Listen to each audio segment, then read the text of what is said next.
喺今集開始之前，希望睇緊呢條片嘅朋友，你可以用1-2秒嘅時間嚟訂閱我哋嘅頻道，以作對我哋嘅支持。各位好啊，又嚟到長寶簡易教室啦。咁話明簡易啦，咁我哋今次梗係做啲簡單嘅嘢啦。見到台面嗰度有意粉、parsley 同埋加檸，咁好明顯我哋今次係做一個簡單嘅意粉。今集就會做蒜蓉歐西意粉。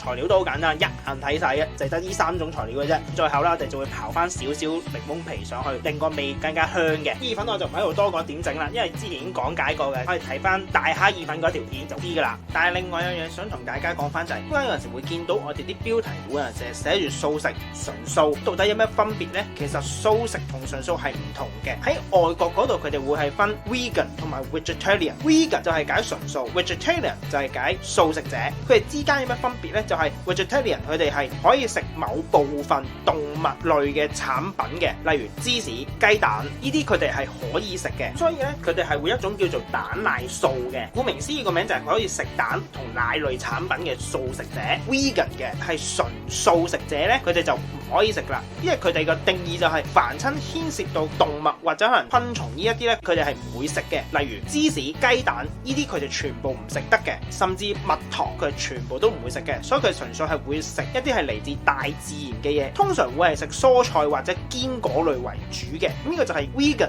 同埋 vegetarian 嘅分別啦。今次我哋做呢一個蒜蓉歐西意粉咧，就會係歸落去 vegan 嘅啦，因為我哋係冇牽涉到動物類嘅嘢嘅。但可能會有人問，唔係意粉唔係有雞蛋嘅咩？首先我哋要分清楚手工意粉同埋商業意粉。手工意粉咧，傳統係會落雞蛋、油、零零粉同埋 semolina。但係如果係商業嘅意粉裏邊咧，你可以睇翻佢哋個成分表，通常係唔會落到雞蛋，佢哋只會係用到 wheat 即係麵粉加水嘅啫。所以我哋呢一道蒜蓉歐西意粉咧就係 vegan 噶啦。題外話就講晒啦，而家我哋就嚟處理呢個意粉啦。parsley 我哋會先洗一洗佢，然後摘葉嘅。洗完之後就將啲葉摘出嚟。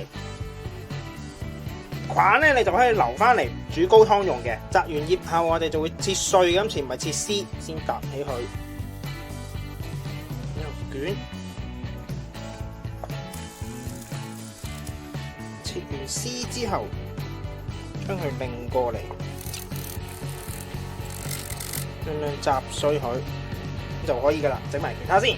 parsley 就切完啦，我哋會分2兜嘅，一兜多啲，一兜少啲。點解呢？因為一兜啦，我哋就會擺落去炒嘅。因為如果你想臨尾上碟嗰時，你啲 herbs 係脆綠嘅，就唔好炒啦，留翻少少擺落去撈一撈就好啦。因為你 herbs 如果炒過加熱過呢，其實會變黃同埋會腍晒嘅，到時呢，你就可能冇咁靚。如果你想靚啲呢，你就另外 keep 起一兜，就喺臨尾上碟嗰時先至撈落去。蒜頭全部剝晒皮之後呢，將佢切碎嘅，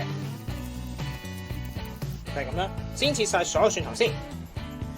然後留起2粒大嘅，用嚟炸蒜片。點樣整呢？好簡單嘅，純粹將呢粒蒜頭切到好薄、好薄、好薄。如果你唔想切用刨咧，都可以嘅。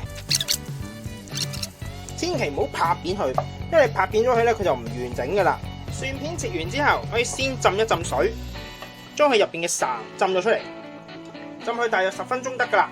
浸咗佢10分鐘啦，咁而家撈翻佢出嚟先。之後將佢擺落廚房紙嗰度。索翻乾啲水，索完水之後，我哋就會開始炸噶啦。咁唔需要太多油嘅，半煎炸就可以噶啦。咁你見到咧，插咗發椒落之後咧，佢啲氣泡係慢慢細細粒出嚟嘅，咁就可以噶啦。然後分批炸。炸蒜片嘅油溫唔需要太高嘅，太高咧佢好快會燶嘅。最好係個油溫夠熱之後咧，就熄咗火去，然後攤一攤先至擺落去，跟住用細火慢慢炸，炸到佢變金黃色就可以噶啦。開始轉深色就可以熄火，然後撈佢出嚟。因為就係撈完佢出嚟之後咧，佢仲會繼續 keep 住轉咗深少少嘅。剩低啲油咧，一陣間就可以炒意粉用嘅，咁就唔會嘥。最後呢度就係我哋會用到嘅材料啦。加少少頭先炸過蒜片嘅油，先炒香咗啲蒜蓉。咁如果你唔想個蒜味咁重咧，你可以落一半嘅。然後落少少鹽，少少黑胡椒，將啲意粉倒落去，後落 parsley，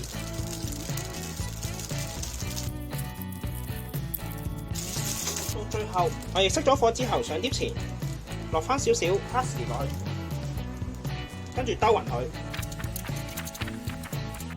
然後就可以上碟啦。喺上邊落少少黑胡椒，加少少蒜片，到最後喺上邊加少少檸檬皮，加多一塊 parsley 葉喺上邊做裝飾。呢道好簡單嘅蒜蓉歐西意粉亦都完成咗啦，咁希望大家中意啦。咁我哋下集再見，拜拜。